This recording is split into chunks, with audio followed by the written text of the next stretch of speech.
Coming up on Politicat, victory in Nevada. Bernie takes his second primary win. And a less than triumphant return, Rod Blagojevich pardoned and released from prison. Plus, a breakdown in Nevada. Warren and Bloomberg clash on the debate stage. All that and more coming up on Politicat. It's your politics right now.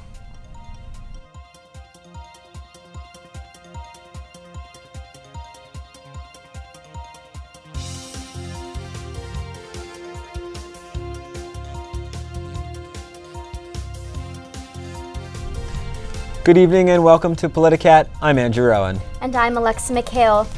Bernie Sanders emerged victorious last Saturday with an overwhelming victory in the Nevada caucuses. Despite the crowded Democratic field, he received over 40% of the final vote, more than twice that of second-place finisher Joe Biden.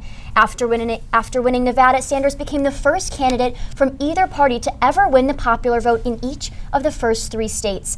In a race that many thought was too crowded to have a frontrunner emerge, Sanders might be exactly that, with just a week until Super Tuesday. There's obviously a lot to unpack here, so to help us do that, I'd like to welcome in Sylvia Goodman, senior editor of the senior section for North by Northwestern, and Mara Kelly, an organizer for the Marie Newsom campaign in Illinois' 3rd District. Thank you both for joining us. Mara, I'd like to start with you. Plain and simple, is Bernie now the frontrunner in the Democratic field? Absolutely. Bernie is absolutely the front runner at this point. He's the only candidate who's been able to build a broad coalition across lines of race and class and age. He's the only candidate to sort of really grow this large organizing movement that I think has been very progressive. A lot of other candidates have been able to make inroads, maybe in Iowa, where they've been established for a long time. A couple of candidates surged in New Hampshire.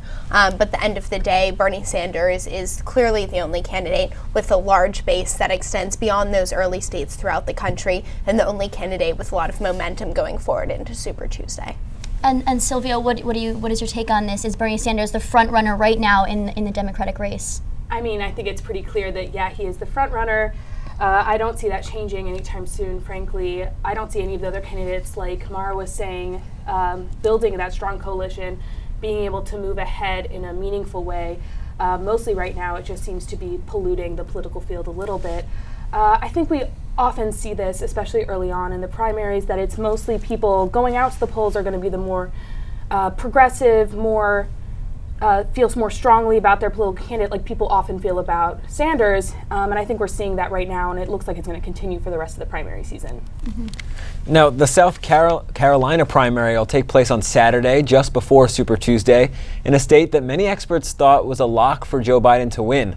According to a new poll from NBC and Marist College, Biden's lead has shrunk to just a 4% advantage over Bernie. So Sylvia, I'll start with you. Does Sanders have a shot to win in South Carolina? And if he does win, is that game over for not just Biden, but perhaps the entire Democratic, other candidates on the Democratic Party?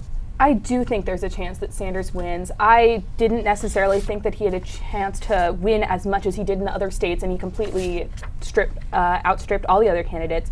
And I think that momentum will carry through to South Carolina. I do believe, of course, that Joe Biden will make a very strong showing, though, and I think it'll continue to create problems in the primaries with Joe Biden keeping that lead to some extent. And Mara, do you think it might be game over for some of these other candidates if Sanders wins? Yeah, absolutely. I mean, Sanders is the only candidate, again, that's really been able to perform strongly over the past 3 states. And the other candidates that may have sort of been making some sort of inroads over the first 2 states, particularly Pete Buttigieg, just polls absolutely terribly among Black voters, and the majority of a large portion of the Democratic electorate in South Carolina is Black. And so there's no chance Pete does well in South Carolina. There's little chance Amy Klobuchar does well in South Carolina. Elizabeth Warren may have a little bit of a chance, but her campaign just doesn't seem to be picking up the momentum it once had. And Joe Biden consistently has just performed significantly below expectations. It seems that as more voters get to know them, the less confident they are in his ability to succeed.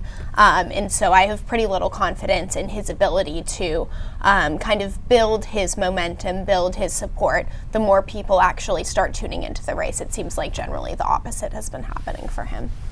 Right, and so in order to win the nomination, Democratic candidates must win a majority of the pledged delegates, which might not happen, especially if Biden, Bloomberg, and other candidates stay in the race and decide to not drop out. Sylvia, I'll start with you. What kind of problems do you think this is going to pose for the Democratic Party going forward? I think it's going to be the same sort of issues we saw the last election with Trump. You know, when the political field is so polluted and you have so many people running, it makes it difficult to build a strong coalition. I do think that Sanders, however, has been able to build that, and I do think there is still a general sense of agreement within the Democratic Party that they want someone to beat Trump, that they don't just want to keep dragging out this political process that makes people more angry or bitter. They want to get a clear, concise winner in a way that maybe we failed last time in the last election. So back to just the question, I do think that some people will stay in the long game, especially candidates like Bloomberg, who entered the race late too. Clearly a sort of strategy is going on there.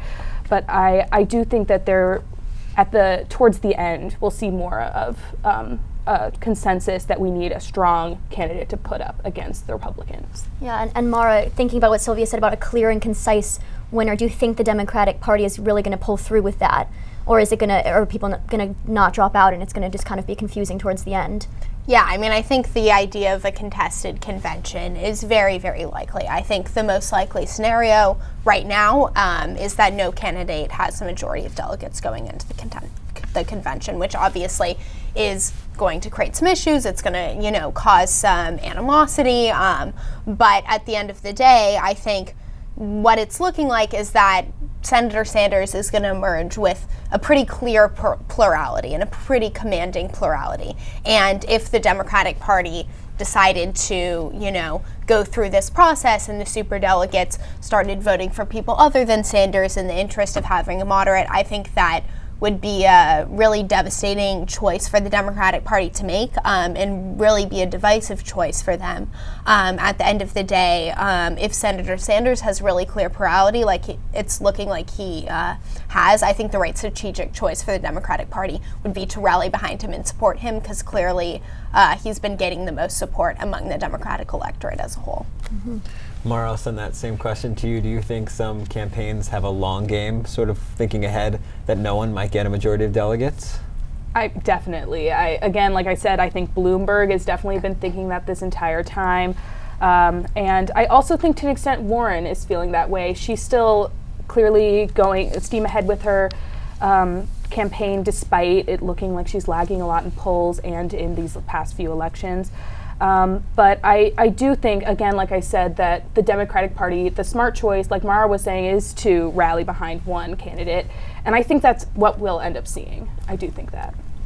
Yeah, and the Washington Post reported last week that Russia is supposedly trying to interfere with the Democratic race by helping Senator Sanders. It remains unclear how or why Russia intends to do so. So Sylvia, I'll start with you. Why do you think Russia might want to support Sanders? Is this to defeat Trump, or is this to see if he'll lose? Like, why do you think that he's possibly being supported by Russia at this point? I think Russia's agenda is very complicated and hard to understand from our perspective. I think generally it's not so much which candidate wins so much as sowing deceit, sowing controversy and problems within the American electorate. I do think that there is a general support of Trump just because of Trump clearly has his thing with Russia. But I don't necessarily believe that it's so much in support of Sanders or so much in support of getting Bernie and Sanders against each other. I mean, Trump and Sanders against each other in the hopes that Trump will beat Sanders. I think it's more just sowing problems, and Sanders has always been a very controversial candidate. And maybe they do think that a moderate is the only viable person who can beat Trump. I don't necessarily think that, and I think that America as a whole is starting to see that Sanders could be a president. He could be a viable president. But I think that might be part of the Russian agenda. Yeah, and I mean, thinking about Sanders as sort of this controversial candidate, as you mentioned, he has these policies, Medicare for all, no more debt for college students, free tuition. How do you think these sort of really progressive policies are going to be supported throughout the entire race to eventually possibly beat Trump? Or do you see that, being a backlash for him later on. Well, I think a really important thing to note when we talk about something like this is you have to get out of thinking politics in just a left, right, center perspective. You know, there's also, I think, a very significant portion of the Democratic electorate, and I see this a lot when I go talk to people in the district that I'm working in. I see this a lot when I go canvass and I'm talking to people door to door. A lot of people, what they really don't like is politics as usual, and a very large, I think a large majority of the population is very tuned off by politics. And so a lot of times I think when people are given an option of politics as usual or politics as different, their first instinct is to go to politics as different from usual. And so I think that's a very important thing to think of when we talk about this question, is that I think Sanders has a lot of advantages in comparison to a Joe Biden or an Amy Klobuchar, in that I think the majority of the American population doesn't want someone who's advertising politics as usual, as a lot of these candidates are. Now, it's true that some of these policies, you know, when they're pulled a certain way, may be viewed negatively by the general electorate. But Senator Sanders has also shown a really impressive ability to sort of shift that polling and to shift people's perceptions of issues based on his charisma, based on his really unique personality that appeals to a lot of people. So I think it's important not to count that out. And over the last few years, Russian meddling has sort of entered our political lexicon. In response to the Russian interference reports, the Sanders said that his message to Putin is clear: stay out of American elections, and as president, I will make sure that you do. Do you think more attention needs to be put into preventing foreign interference in elections here in this country? I mean, absolutely. I think it's a very, very serious problem. Clearly, Americans tried to impeach, Democrats tried to impeach Donald Trump over the fact that he was soliciting foreign interference in the election. But at the end of the day, the Republican Party is so wedded to Trump that they're unable to remove him from office, even, in my opinion, from pretty blatant and egregious crimes against our country. And so at the end of the day, yes, obviously people should be paying attention to it. I think people who are very tuned into politics are paying attention to the issue of Russian meddling. But at the end of the day, I think the real only answer to making sure we have someone in office who's really standing against foreign interference in our elections is to elect someone other than Donald Trump, because he's clearly shown an affinity for interference if it benefits him. So at the end of the day, it's the sort of issue where, yes, people should care about it. I think a lot of people do care about it, and a lot of people are unable to kind of connect it to their everyday lives. And for the people who do care about it, their main focus should be getting involved in politics, getting involved in electoral politics, and making sure they elect someone who will make this a priority. And Sylvia, do you think current elected officials are devoting enough resources to combating Russian election interference or interference from any country? Well, I think there's a general consensus that we're not totally sure how to combat Russian interference. We can try and destroy, break down bots as they pop up, and I think that definitely it is not as big of a priority as it should be. It's easy political fodder to say, I will not allow interference, but I haven't seen a lot of really concrete plans to make that happen. Obviously, it's a little ironic for America to be so uppity about foreign interference when we're famous for our foreign interference in elections. But I definitely think this is a great opportunity for us to look at our own internal policies with election interference, and also to work in the future with other countries to break down that interference and to work towards just a safer system than we currently have. Alrighty, thanks so much to our panel. We'll be right back with more Politicat after this.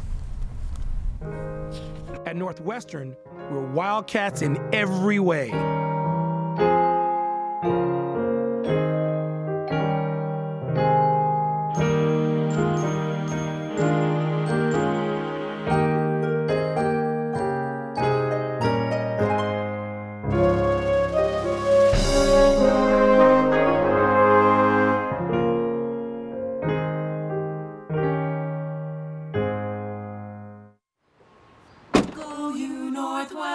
Northwestern, break right through that.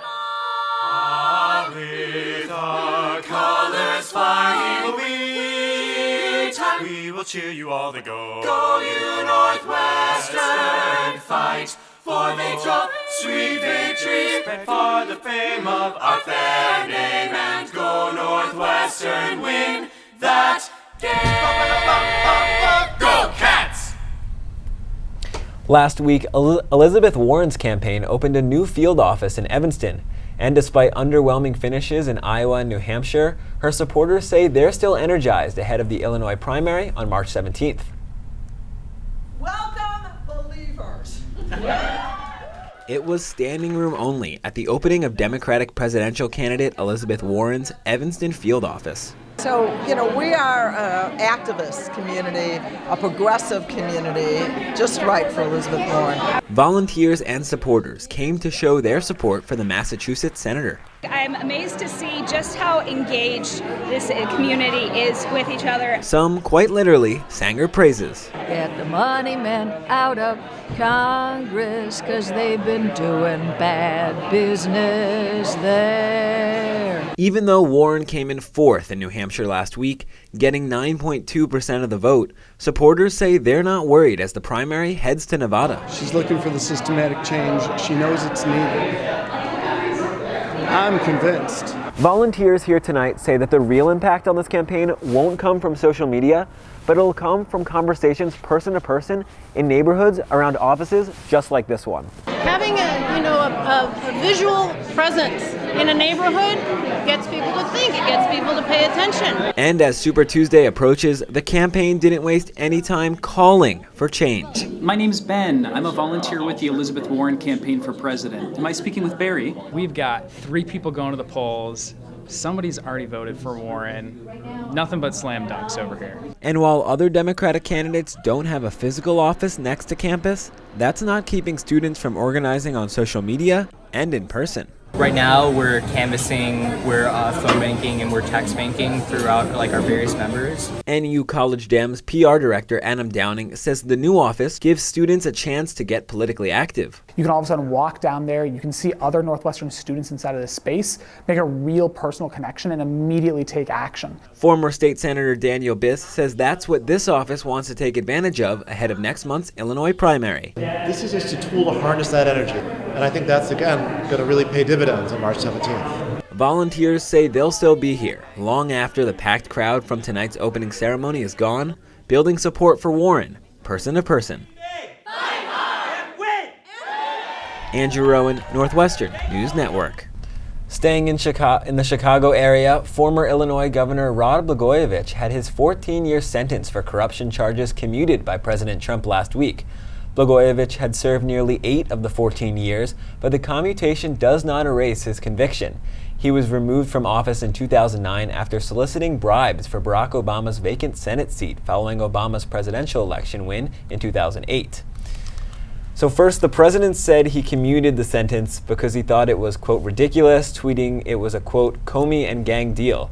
The former Democratic senator, as I just mentioned, served 8 years in a Colorado prison. So Sylvia, I'll start with you. Was this release warranted? Absolutely not. It was completely a political move by Trump to gain supporter from, his Comey and gang comments. It just shows his entire agenda to try and erase his issues from the American electorate's mind.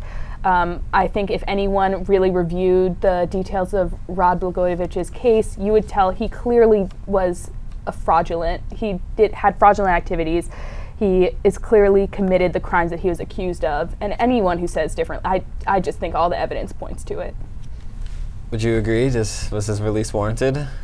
Yeah, this release was absolutely ridiculous. I mean, it's clear that this was a result of Rod Blagojevich's wife going on Fox News because she knows Trump watches Fox News, and she probably very smartly went on Fox News and described the sentence and the conviction in a way that she thought would be appealing to Trump, and she was correct. But I think, a larger lesson about this situation with the former governor is, really symbolic of the corruption that really pervades Illinois politics.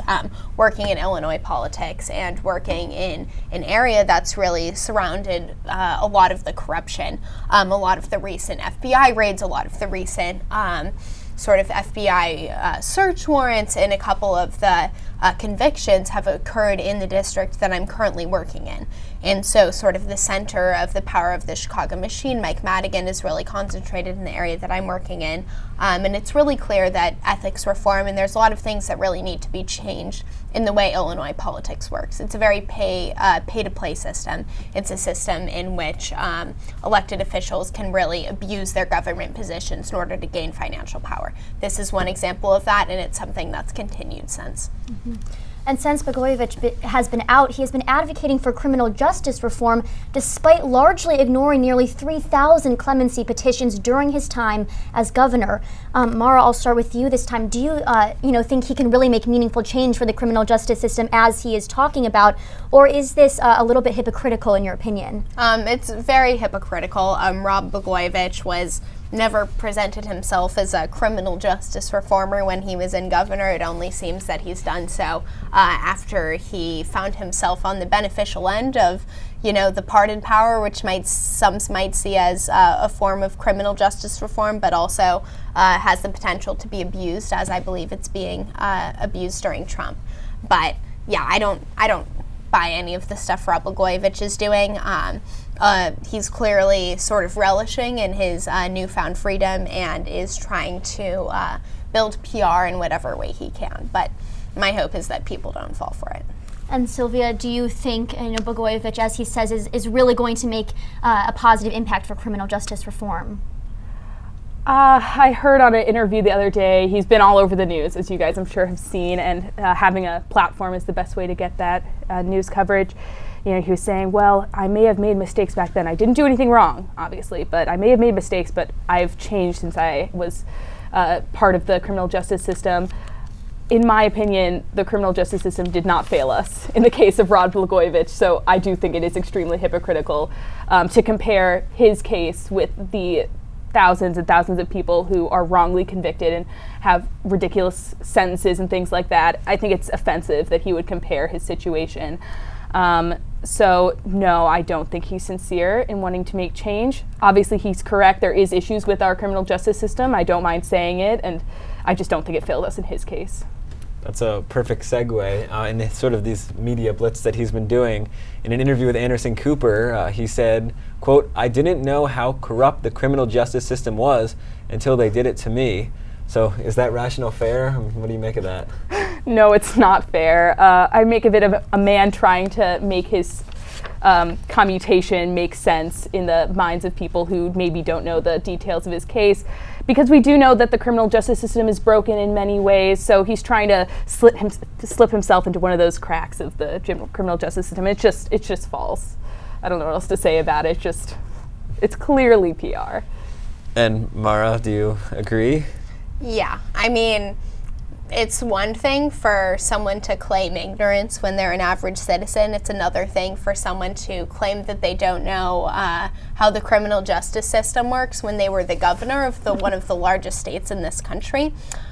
So the fact that he would claim something like that is, I think, completely absurd, especially given Illinois' long history with a lot of criminal justice abuses, police torture in Illinois, a lot of issues with pretty significant abuse of the criminal justice system in Illinois. So I think that statement is, offers a fair amount of insight into where he's coming from. And the president commuted the sentence just a few days before his former associate Roger Stone was sentenced to 3 years in prison for lying to Congress and threatening a witness. Now, Trump has said he's waiting for the legal process to unfold before making a decision.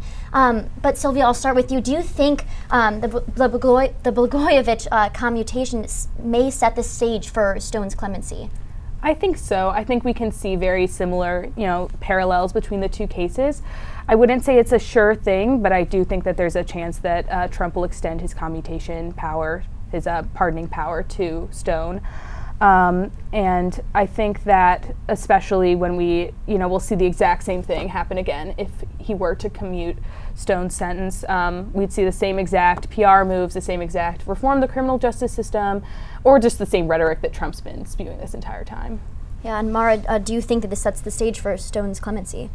I mean, obviously these are two pretty different scenarios. I think the Blagojevich thing was because Trump saw something on Fox News that he liked. The Roger Stone thing is Trump trying to, pervert the justice system in his own self-interest, which he's clearly very keen on doing. And so I don't know if we can necessarily relate the two, but I have no trust in Trump's ability to let systems of criminal justice play out that might threaten him. I'm sure he'll do whatever he feels he can do within what is politically palatable for the rest of the country in order to preserve his own status and prevent his own crimes and criminality from being exposed. So I am sure he'll pardon Roger Stone. I'm sure he'll pardon whoever he can in order to preserve his own power. Yeah. All right, thanks so much to our panel, and we'll be back after this break with more Politicat. At Northwestern, we're wildcats in every way.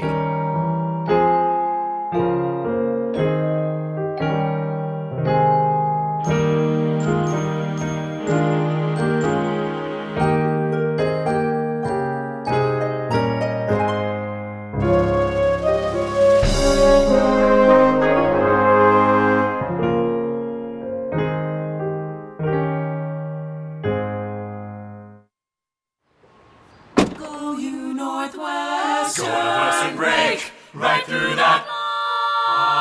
With our colors flying, we will cheer you all to go. Go you Northwestern, fight for victory, sweet victory, spread for the fame of our fair name, and go Northwestern, win that game.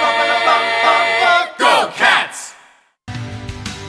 At Northwestern University, we are pioneering innovation and achieving excellence across every imaginable discipline.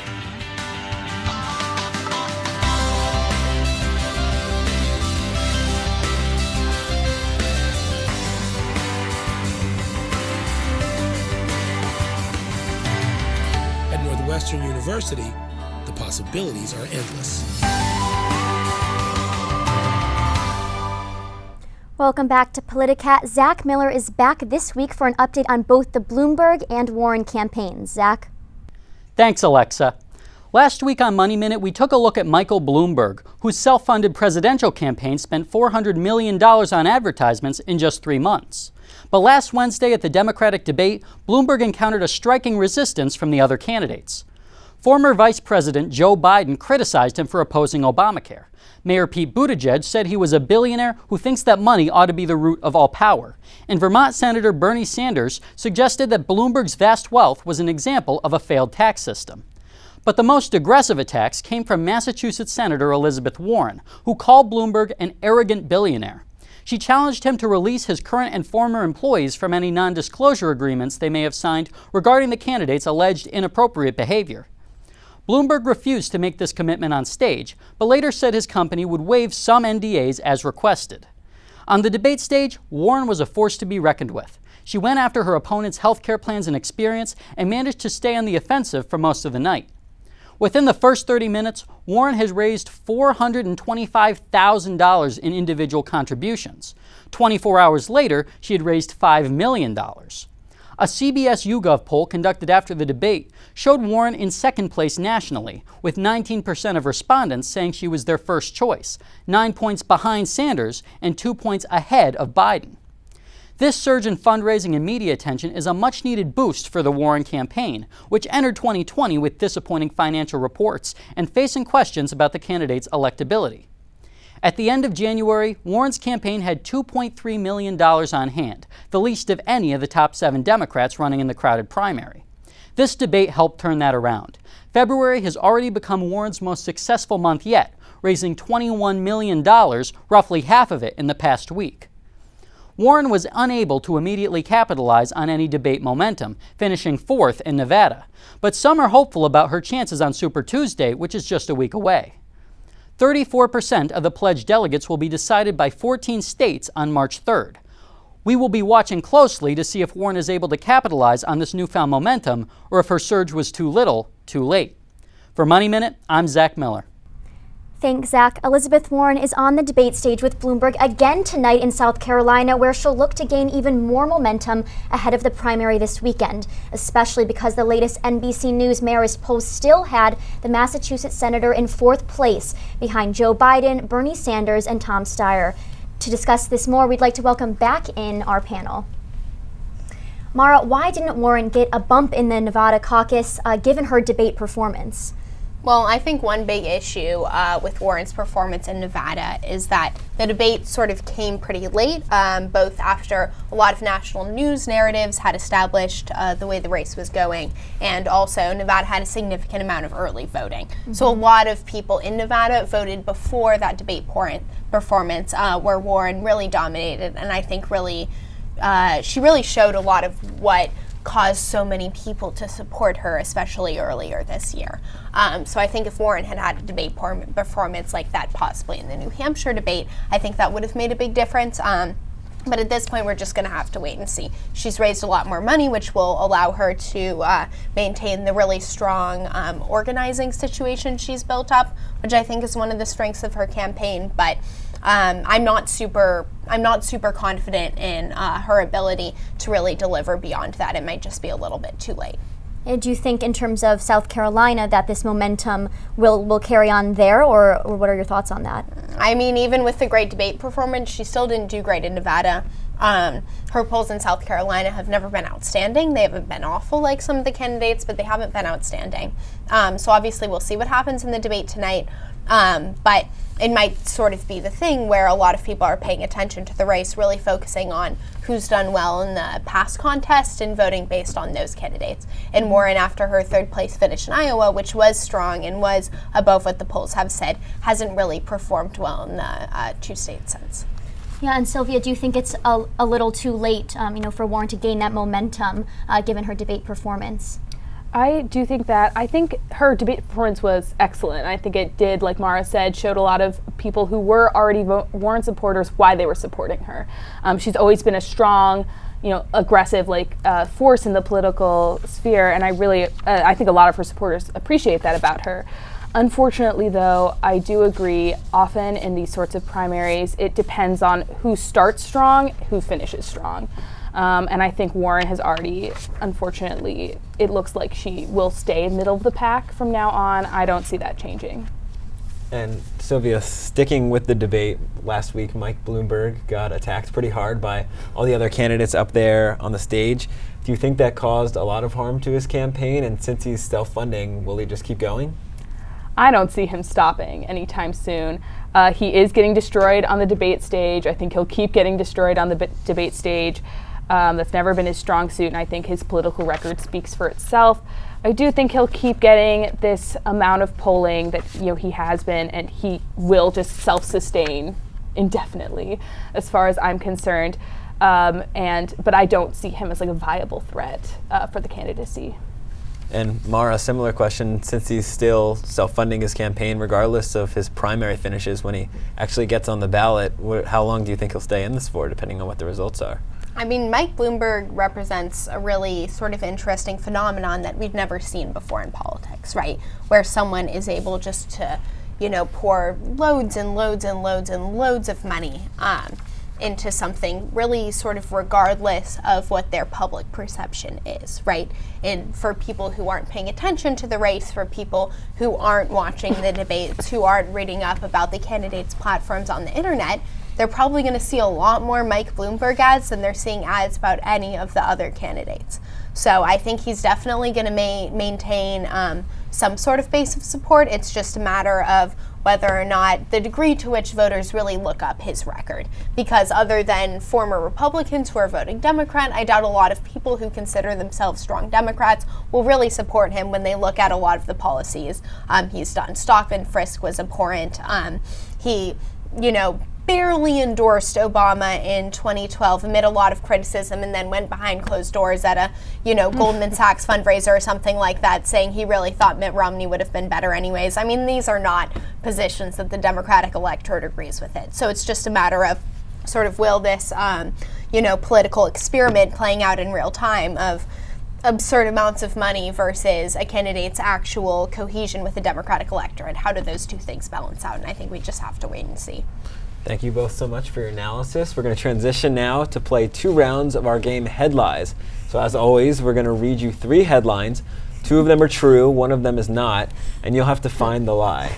All right, here we go. So first, 25 pigeons wearing miniature Make America Great Again hats were released in Las Vegas last week by the group Pigeons United to Interfere Now, or Putin.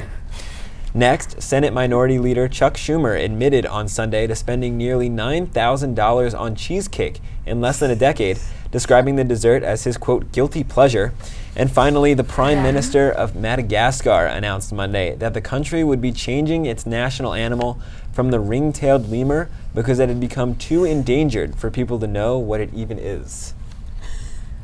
Anyone? Any takers first? Yeah, which one's the lie? I would guess the first one is a lie. Okay.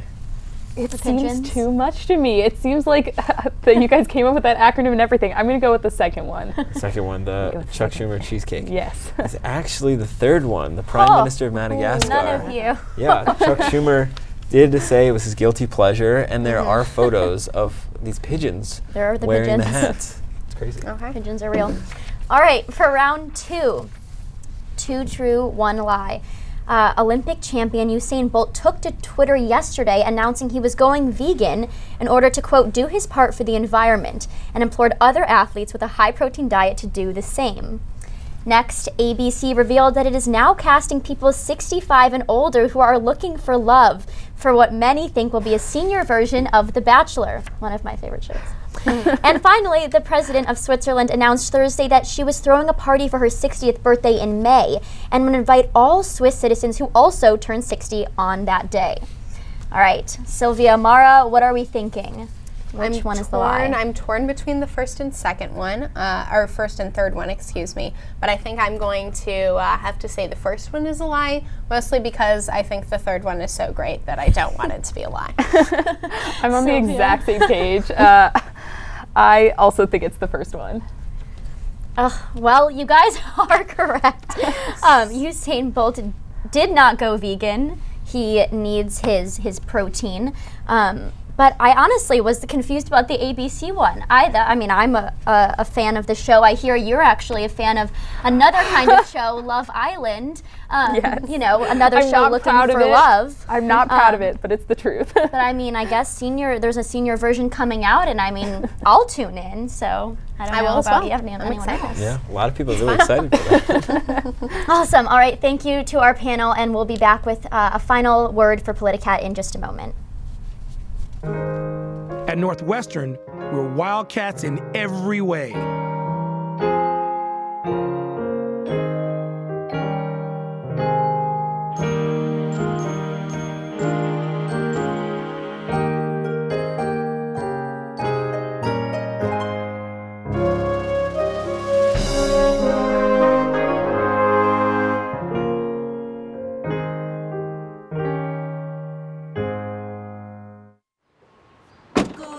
Northwestern, break right through that.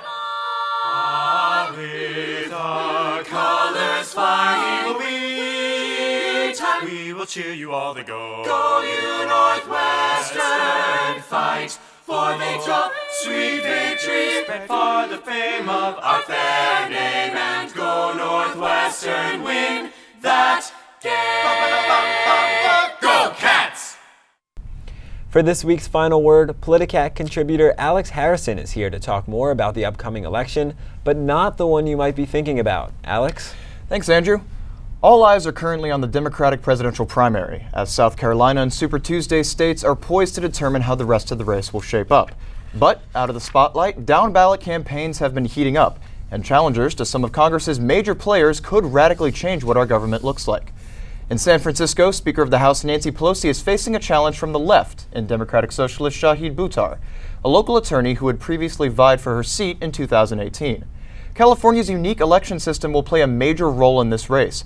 For its primary, candidates from all parties run against each other, and the top two move on to the general election even if they belong to the same party.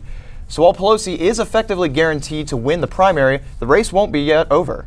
And while Pelosi has been comfortable in her seat for over 30 years, this cycle is the first time she's running a local re-election campaign, signaling that she is perhaps taking Buttar's challenge a little bit more seriously this time around.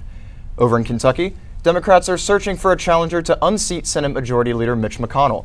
Kentucky hasn't had a Democratic senator since 1999, but the recent victory of a Democratic governor over a Trump-backed incumbent is a sign that Kentucky might not be as ruby red as previously thought. The leading Democrat right now is Amy McGrath, a lieutenant colonel in the Marines who narrowly lost a House race in 2018. But she too is facing another challenge from the left, State Representative Charles Booker, who is running on a progressive platform supporting Medicare for All and the Green New Deal. Kentucky Democrats face a similar question as all Democrats in the presidential race. Faced with a hard right incumbent, do they continue to run moderates and appeal to centrist voters, or try a new path with a progressive that could energize a left-leaning base? A new development in down-ballot races emerged last Friday when Congresswoman Alexandria Ocasio-Cortez launched Courage to Change, a political action committee dedicated to supporting progressives seeking seats in Congress. The group has already endorsed 6 candidates for the House and 1 for the Senate. Several of these candidates would be facing incumbent Democrats. The PAC has only made 1 round of endorsements so far and is expected to announce more in the near future. Whether Trump is reelected or the Democratic nominee can defeat him, advancing any agenda will ultimately depend on the makeup of Congress. With the entire House and 33 Senate seats facing re-election, a major shakeup could be waiting for the next president. Alexa, Andrew? Thanks so much, Alex. And that's all the time we have for tonight. I'm Andrew Rowan. And I'm Alexa McHale. Thanks for watching and have a good night.